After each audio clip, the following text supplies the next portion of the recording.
चलें आज एक बहुत पुरानी और बहुत गहरी उर्दू हिकायत को समझते हैं। ये कहानी है शोहरत, नेकी और आजमाइश के एक अजीब से रिश्ते की। एक ऐसे इमाम की कहानी जिसकी नेकी की शोहरत ही उसके लिए सबसे बड़ा इम्तिहान बन गई और उसका जो अंजाम हुआ उसमें हम सब के लिए एक बहुत बड़ा सबक है। तो कहानी का जो मरकजी सवाल है ना, वो यही है, क्या ऐसा हो सकता है कि नेकी की शोहरत, उसका दिखावा खुद एक बोझ बन जाए? ये पूरी हिकायत इसी एक सवाल के गिर्द घूमती है और हमें ये सोचने पर मजबूर करती है कि असल नेकी आखिर है क्या। तो कहानी का पहला बाब है पारसाई पर भरोसा। बात एक गांव से शुरू होती है जहां एक शख्स की बेदाग शोहरत एक बहुत ही बड़े फैसले की वजह बनने वाली है। तो सीन कुछ ऐसा है कि एक तरफ है गांव के इमाम साहब, उनकी नेकी और परहेजगारी की कस्में खाई जाती हैं, सारा गांव उन पर आंखें बंद करके भरोसा करता है।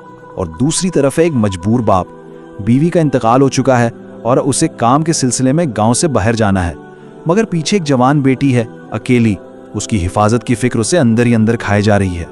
अब बहुत सोचने के बाद वो बाप वही करता है जो शायद कोई भी उसकी जगह होता तो करता। वो अपनी बेटी, जो उसकी सबसे कीमती अमानत है, उसे गांव के सबसे मोतबर, सबसे नेक शख्स यानी इमाम साहब की हिफाजत में दे देता है। ये भरोसे की आप सोचें इंतहा थी। और बस यहीं से कहानी का रुख बदल जाता है। दूसरा बाब, शैतान का वसवसा। अब सुकून खत्म और आजमाइश की रात शुरू होने वाली है। आधी रात का वक्त है, हर तरफ गहरा सन्नाटा। लड़की अपने कमरे में सो रही है और इमाम साहब वो अपनी चारपाई पर लेटे जाग रहे हैं। यही वो लम्हा होता है जब इंसान अपने अंदर के वसवसों के साथ बिल्कुल तन्हा होता है। और इसी तन्हाई में शैतान ने अपना काम शुरू कर दिया। दिल में तरह तरह के वसवसे उठने लगे। एक अजीब जंग छिड़ गई।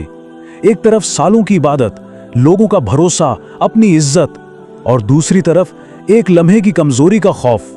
वो बहुत देर तक लड़ते रहे, अपने आप से, अपनी सोचों से, लेकिन आखिरकार वो लम्हा आ ही गया जब वो हार गए।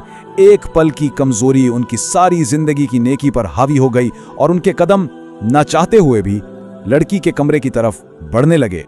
लेकिन जैसे ही वो करीब पहुंचे, लड़की की आंख खुल गई। वो चीखी नहीं, उसने शोर नहीं मचाया, उसने सिर्फ एक जुमला कहा जिसने इमाम के ज़मीर को हिला कर रख दिया। अमानत में खियानत किसी नेकोकार के लिए मुनासिब नहीं। ये अल्फाज नहीं थे, ये एक तरह से तीर थे जो सीधे दिल पर लगे। तीसरा बाब, शर्मिंदगी में फरार। इन चंद अल्फाज ने इमाम को अंदर से बिल्कुल तोड़कर रख दिया। अब उन्हें किसी और का नहीं बल्कि खुद अपना सामना करना था, और यह एहसास शदीद शर्मिंदगी का था। वो वहां एक पल भी नहीं रुक पाए। उसी वक्त घर से निकले और गांव से दूर अंधेरे में भागना शुरू कर दिया।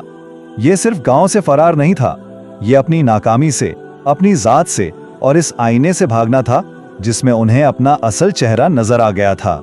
अब आता है कहानी का चौथा बाब, दाना का राज। भागते भागते जंगल में इनकी मुलाकात एक ऐसे पुरस्कार शख्स से होती है जो इस सारी कहानी का मतलब ही बदल देगा। जंगल में उन्हें एक झोपड़ी नजर आती है जहां एक बुजुर्ग रहते हैं, लेकिन उन बुजुर्ग की शोहरत बड़ी अजीब है। लोग कहते हैं कि वो बहुत पहुंचे हुए वली हैं, लेकिन साथ ही ये भी मशहूर है कि वो शराब पीते हैं। इमाम, जो अभी अभी अपनी नेकी का भरम टूटता देखकर आए हैं, वो इस तजाद को बिल्कुल समझ नहीं पाते। आखिरकार इमाम हिम्मत करके पूछ ही लेते हैं, हजरत आपकी नेकी की भी धूम है और शराब नोशी की भी, आखिर ये माजरा क्या है? वो बुजुर्ग मुस्कुराते हैं, जवाब नहीं देते, बल्कि एक बोतल उठाकर इमाम की तरफ बढ़ा देते हैं। इमाम तो घबराकर पीछे हट जाते हैं। तब बुजुर्ग कहते हैं, अच्छा चलो पियो नहीं, सिर्फ इसे सूंघ कर ही देख लो। इमाम थोड़ा हिचकिचाते हुए बोतल को नाक के करीब लाते हैं, लेकिन कोई बू नहीं आती। वो हैरत से बोतल खोलकर देखते हैं तो अंदर शराब नहीं बल्कि आम पानी होता है। मतलब बुजुर्ग की बदनामी सिर्फ एक दिखावा थी। और अब है कहानी का आखिरी और सबसे अहम बाब, नेकी का बोझ।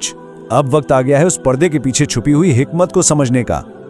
बुजुर्ग मुस्कुराकर बताते हैं, मैं शराबी नहीं हूं, मैं ये बोतलें सिर्फ इसलिए अपने पास रखता हूं ताकि लोग मुझ पर इतना अंधा भरोसा ना कर लें कि अपनी बेटियों जैसी कीमती इमानतें मेरे पास छोड़ जाएं। यानी उन्होंने जानबूझकर अपनी शोहरत पर एक छोटा सा दाग लगाया ताकि वो उस बड़ी आजमाइश से बच सकें जिसमें इमाम अभी अभी नाकाम हुए थे। तो इस पूरी कहानी का सबक क्या है? देखें, नेक होना तो जरूरी है ही, लेकिन नेक नजर आने की जो शोहरत है ना, वो एक बहुत भारी और खतरनाक बोझ बन सकती है। ये लोगों की उम्मीदों का, उनकी तवक्कुआत का ऐसा दबाव बनाती है जो इंसान को बहुत मुश्किल आजमाइशों में डाल सकता है।